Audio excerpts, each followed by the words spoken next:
Go back to attention position. Okay? Again, I recommend you don't add the arms right away in the first class or two. Make sure you have got them with a decent lunge, okay, rather than adding the arms too soon, because then it's very much harder to change the timing and coordination of the hands. When I'm teaching them to lunge, I also remind them that, gee, I put my foot down, okay? They don't have to put their foot down. Their foot will come down. And now they're also reaching out for a longer lunge. That's why it's good to teach the idea of advance, because then they really feel reaching, and now they reach for their lunge. Okay. As you would comment that, you might defy your parents, but you won't defy gravity. So just reach, you will come down. Just start to add their arms and coordinate them with the feet. You can make it a fun little exercise. You can make it a whole workout for your athletes if you want. Okay? If you want to make it more strenuous for an experienced athlete, they could be doing this holding a mask in one hand. If we had a class that's also purported to be also an exercise workout class, have them hold some light hand weights. Okay? But for the beginning, nothing. All they have to do is lift the arms up to the sides. Okay? Don't want them doing this. You want them feeling reaching, okay? But they'll reach like this by tightening the shoulder and locking with the elbow unlocked. Little circles. And reverse. And reverse. And slowly let the arms down. Now lift the arms. Turn the palms down. Little circles. And reverse. Turn your palms up. Circle just the wrists and the hands. Okay, they'll start to do this. You want to make sure they're keeping the shoulders rotated back. So they're not like this. And circling, keeping the palm turned up. And reverse. Okay, this is important for their fencing. To be able to learn to do this. Okay, lots and lots of reasons. Okay, and their arms will get tired pretty quickly. And then it come down. Okay. Again, that's the great thing about fencing. It's not just about the legs. It's also about the arms. You develop a lot of strength and endurance in the arms. Okay. So anybody who's doing fencing for exercise, it's better exercise than running or bicycling. There, the arms are pretty inactive. Fencing, the arms are dynamically active. Okay? So a lot of strength work. Lift the arms up. Touch the shoulders. Now let the elbows fall. Shoulders stay up. Extend the arms. There should be like a little bounce here. And bounce. So I'm not dropping them and limiting that bounce. And then turn the palms down. Touch your armpits, keeping the elbows up. Again, you're not dropping. And extend out. And in. Out. You see, I'm really flexing and extending my hand. Flex it out. It's like I'm throwing my fingers away. Touch the armpit. Out. And let them relax. Again, just that number of repetitions. They're going to be feeling it in their shoulders. And you're using a little different set of muscles also than just conventional lateral raises, pronated or supinated if they're doing some sort of strength workout. Their arms will still get tired from this. Okay? Once more. Now turn the palms up and and now touch the shoulders and turn the palms down. Touch the armpits and turn the palms up. So you make a big circle, palm up, big circle, palm up, big circle, palm up, big circle, palm down, big circle, palm down, big circle, palm up, circle, palm up, circle, palm down, Circle palm up. By that time, their shoulders are collapsing and they go up. And then you just have them relax the arms. So they're just sitting back. So not here. They're not collapsing to the sides. They're not in front of them. They're off the side, about along with the waist. It's very natural for them to come to. And then they can let the arms relax. Bring them back to this easy position. Extend. And again, remember, you have to do the same side you're doing. Extend your right arm. Means they are extending their left arm. Left arm. They extend their right arm. Both arms. Both arms. Right arm. Left arm. Left arm. Right arm. Left arm. Right arm. Right arm. Left arm. Both arms. Right arm. Right arm. Left arm. Left arm. Both arms. Lots of different combinations to practice. And again, it's important to practice separating the two actions of the hands. All right? Have them go to their working position. Add the hands. Put out the foot. Put out the hand. Bring in the foot. Bring in the hand. Put out the hand. Put out the foot. Step together. Recover the hand. Put out the hand. Step back. Remember, lift that front toe. Recover. Recover. Other foot. Step together. Step back. Recover. Put out the foot. Extend the hand. Step forwards. Recover. Put out the foot. Put out the back foot. Extend the hand. Step back. Recover. Extend the arm. Put out the foot.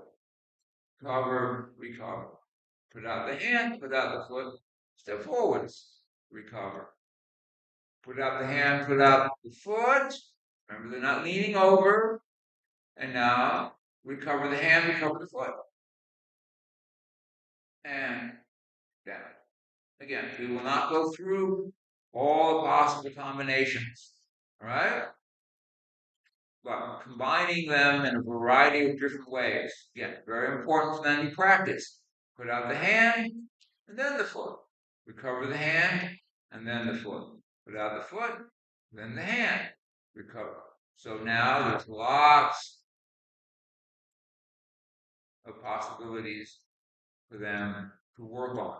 You can do this with, make it a fun game at the end of class. Yeah, this gets kind of boring, so play Coach Says. And now you can practice all these different combinations in a challenging way that will still engage their interest, because now it's competitive, right? Both with the other people in class, who can be at the front of the line, make a mistake, you go back to the start. Right? Now, bring them to their starting position. Have them step out, lift up the arms, press up, so they're going to press up and reach, and then recover. Okay? I believe in the back arm being part of the movement, especially when they are learning. It doesn't have to be up here. We're not holding a lantern. Okay? But this helps. This way, you see how now I'm falling forwards with my body. Having my hand here keeps my shoulder back, keeps my posture better, helps keep my hip under me, and this hip is the connection point between the power of my quadricep and drive my lunge. From the front. Step out, press up. Okay, again, both palms are up. This brings the shoulder blades down the back. And they drop. Okay, don't want them like this. Those fingers should point towards the ears. Because again, it has to do with what's happening with that back shoulder. You don't want that elbow out. That's why we practice first this way, so we have the muscles in the shoulder to rotate the elbow in. Okay? Should not be able to see a gap here. Okay? I explain to the athletes that you're also helping to protect your liver from somebody stabbing you in the liver by having your elbow in front. I try to make it dynamic, dramatic, and interesting. Okay? They put out the front hand and recover the front hand. Put out the front hand, and then the back hand, recover the front hand, recover the back hand. Don't want them up here. I describe it as your hand is on the tabletop. Later on, who knows what they will become? Are they going to be a saber fencer? Okay, then it's easy to learn how to do a good 3. If they're this way, though, in the beginning, never make a good saber fencer. You usually keep the elbow turned in this way. Are they going to be a higher level Italian foil fencer? Okay, so now my guard is here, maybe. But still, in the beginning, I'm here on the tabletop. 1, 2, 3, 4. 1, 2, 3, 4. Again, I'm not letting this elbow collapse. Okay. Stays out there. I'm not letting this hand collapse. Oh. Okay. I've learned to keep my shoulder back. Now I'm high level modern foil fencer. I might stand like this, but I've learned to keep my shoulder back from this. Okay? And if they've seen fencing, they may ask about this. But then if you watch what really happens, when the athlete really is going to do something, suddenly this is what's happening to the back arm. Okay? So when they're first learning, having that backhand here and not here has to do with their posture, their body position, and their hip. 1. I lift my front toe. 2. So now 2 is with my lunge. I kick out my front foot and using the back arm helps them. We want to make sure they're not doing this, not falling over. We want that back palm turned off. 3, 4, retreat. 1, 2. This helps drive the lunge and helps the balance. If I'm falling over, but this is going to help keep me erect. 3, 1. 3. You want them to separate the recovery of the hand and the recovery of the lunge. Then they can imagine pulling and pulling back. Guard. Right? This arm also helps the recovery from the lunge. 1, 2, 3, 1, 3, 4, 1. Advance. 2 with my lunge. 3, 4, 1. Advance. 3, 1. Retreat. 3, 1, 3, 4. Retreat. Okay? And again, their arms are going to be tired, right? If you find them, students beginning to get standing a little sloppy, not able to hold the arms correctly because the arms are tired, stop. All right? If you need to explain something, stop. Don't have them stand on guard while you explain, and then they start standing like this sloppy way. You need to stop and explain something. Have them relax. Let them rest and recover. Don't let them be in a sloppy on guard while you're explaining. Okay? Then that becomes the habit. Better that they have good, correct on guard footwork for 10 seconds and then take a rest. Then they spend 20 minutes and sloppy way. Again, for modern fencing, develop better level, higher level technique and tactics. This is the time that you have to enforce. Stay in your lunge. Recover the arm. Recover the distance. Okay?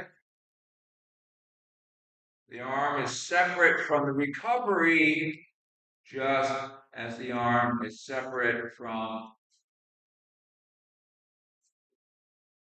the lunge. Okay? Any more complex tactics that they're going to do as secondary actions after the lunge will be impossible for them to learn and execute if they cannot just stay in their lunge and recover the hands separately from the rest of the lunge. So that's what you want them to do with their hands.